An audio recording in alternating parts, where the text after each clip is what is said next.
everyone, and welcome back to GoHighLevel 360. In this video, I'm going to be sharing a brief overview of your funnel settings inside your GoHighLevel account. If you guys like GoHighLevel how-tos and tutorials and you want to see more content like this, go ahead and subscribe to the channel down below. And if you like this video and you find it helpful, go ahead and leave a like down below as well. Let's go ahead and get started. You'll notice when you're inside your funnel, whether you're building a funnel from scratch inside GoHighLevel or using one of their pre-built funnel templates, you'll have all these different menu options at the top, and then you'll have all these additional settings when you actually click on the menu item, and you might be wondering what each of these are. So I'm going to walk you through all of your different settings options, starting with the Steps tab. Now, Steps is going to be the tab that most people are extremely familiar with because this is the tab that you use to actually build out your different funnel steps. But within each of these steps, you have additional settings you may or you may not be aware of what to do or how to utilize them. Let's go ahead and go through our Steps tab, and let's go through our Overview tab and all the different settings options we have here. Now, the first option that most people are going to be familiar with is their domain or funnel step URL. When you connect your domain to your funnel, it's automatically going to showcase here, and it's going to add your canonical or whatever URL you've added to that step. You might be wondering, how do I adjust my step URL? It's very simple. There's two ways to do it. The first option is to update your live step URL. So in order to do this, you'd go to your publishing tab and you would adjust your step URL here. Now, this step URL is called your live URL. This is what I like to call it. This represents your funnel and what other people have access to see when they go to your funnel. This is going to be everything that you have published. So as an example, if you go in to edit your funnel and you hit save, but you don't publish what you've done, you're not going to be able to see that if you use this preview link here. If you want to see what you have done or what you have saved within your funnel and you haven't hit publish yet, then you'd want to go to this setting option down here, go ahead and click the gear icon, and as you can see, the path is a different path. So what you want to do is update this path. I like to keep mine short and simple. Usually GoHighLevel will throw in a bunch of different numbers in here, so just go ahead and adjust that to what works best for you, and then you're going to want to hit update page. So now you'll notice if you click the view page icon down here, the URL is going to be different than your live URL. So as you can see, this is our live URL. It's 14-day free trial, and then our preview URL is 2024 HL360. Now additionally, if you want to edit your page, most people just click on the page or they click edit. This is just going to allow you to instantly open up the editor inside the tab you're currently in. But if you want to, keep this tab open and continue to edit a step in a new tab, you can actually click on this little arrow here and you can go to edit in a new tab. And as you can see, it's going to open up the GoHighLevel funnel step editor in a completely different tab. So now you'll have the ability to toggle between editing your funnel step and then going back and going through your other menu options. All right, next you have your variation. Now, please note that if you're on GoHighLevel's $97 plan or $297 plan, you're not going to have the ability to do A/B split testing in funnels, so you're probably not going to see this option or the variation option here. However, if you are utilizing GoHighLevel SaaS, then you will have the option to create a new variant in your funnel. If you want to do that, you can go ahead and click on create variation,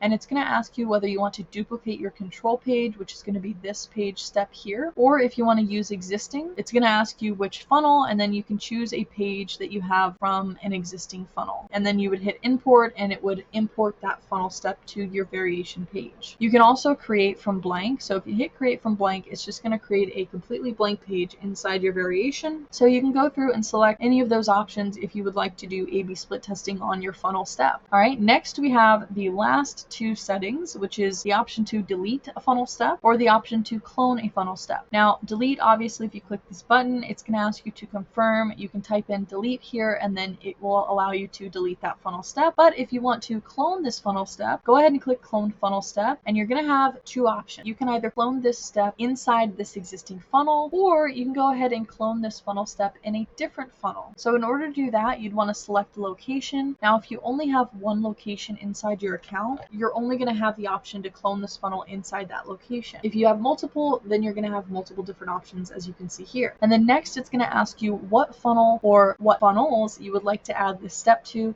Go ahead and select the funnels you would like to add the step to, and then go add step to selected funnel.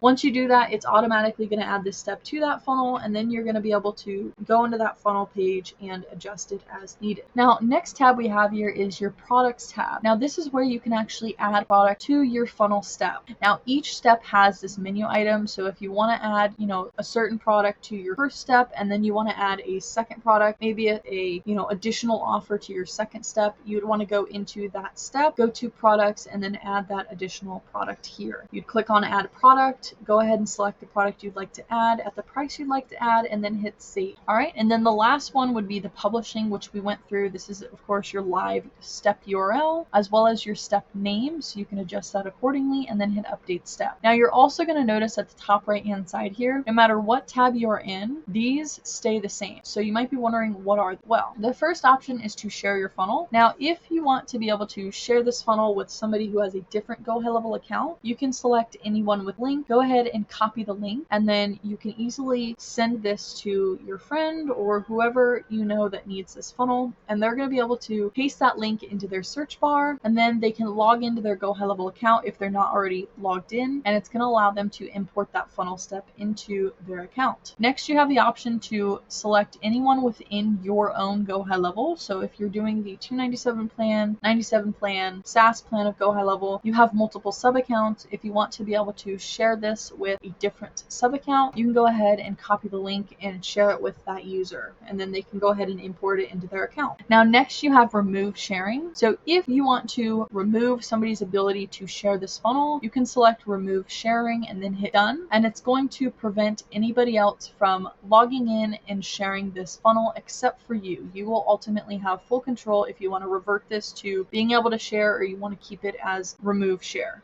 Next, you have visit funnel URL. So if you click this here, it's going to open up your funnel or your domain URL. And here you can see your funnel. Now you might be wondering, how come this canonical here is different? Well, that canonical is going to be associated with the settings of your funnel. So if you go to settings, that canonical is going to be associated with your main path. So this preview visit funnel URL is going to take you to your main funnel path that you have set up in your settings. Now, next you have what is the funnel URL. If you click this icon, it's going to give you a brief breakdown of what your funnel URL is, and then it also gives you the option to go ahead and view your funnel.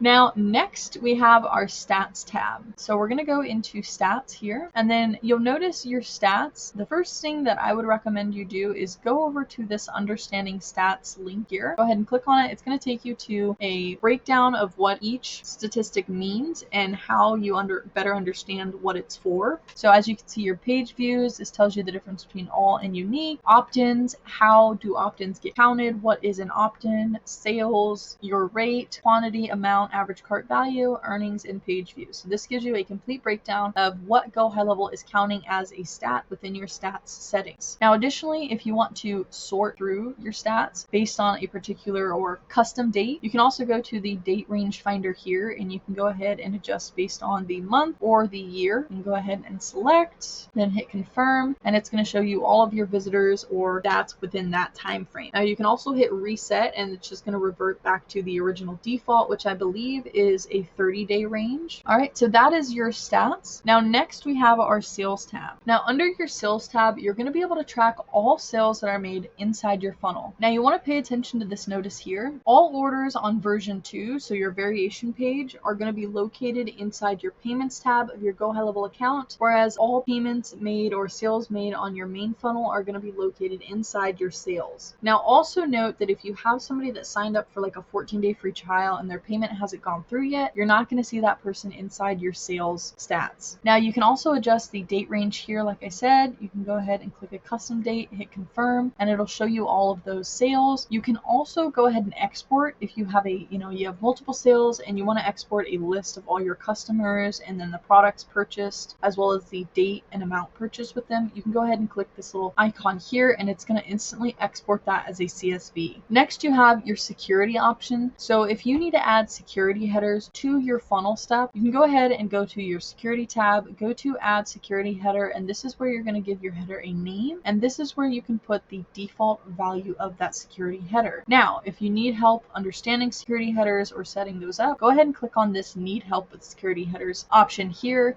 and it's going to take you to a new tab, and it's going to instantly show you the different security header options as well as what each of them do. All right, next we have events. Now this is for those of you who are using Facebook ads or, setting up tracking pixels inside your funnel. You're going to be able to add different events that you would like to track as well as where you want to send the data to. For a more breakdown of how you use this, you're going to want to click the little mystery icon here and then hover over where it says click here, and it's going to break down how you understand your pixel IDs as well as how to set them up and use them. And then same thing for your access token. You can hover over this little question mark icon and then click here, and then again it takes you to the same page and it gives you a complete breakdown of how to understand it as well as how to use it and how to set it up. And last but not least, we have the settings of our funnel. So inside the settings, this is where you're going to be able to give your funnel a name. This is the same name that's going to appear on the top here, and it's also going to appear when you're inside the funnel tab.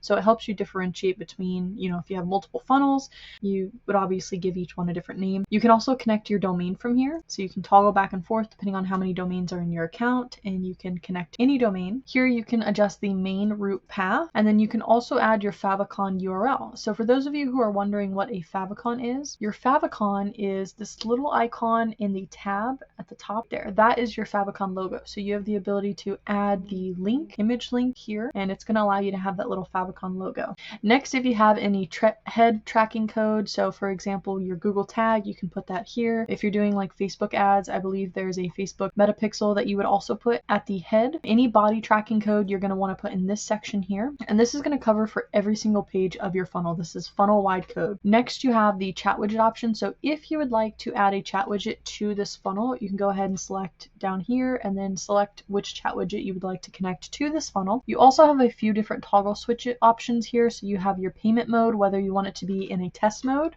So if you've set up a funnel to take payments and you want to try it out before going live, maybe to see how your automations are working with it, you can go ahead and turn this to test, and then it's going to allow you to put in card information. It's not going to charge you, and then once you're ready to go live, you just move this to live. Next, you have image optimization. So this is supposed to help with how fast your funnel loads when somebody types in your domain name.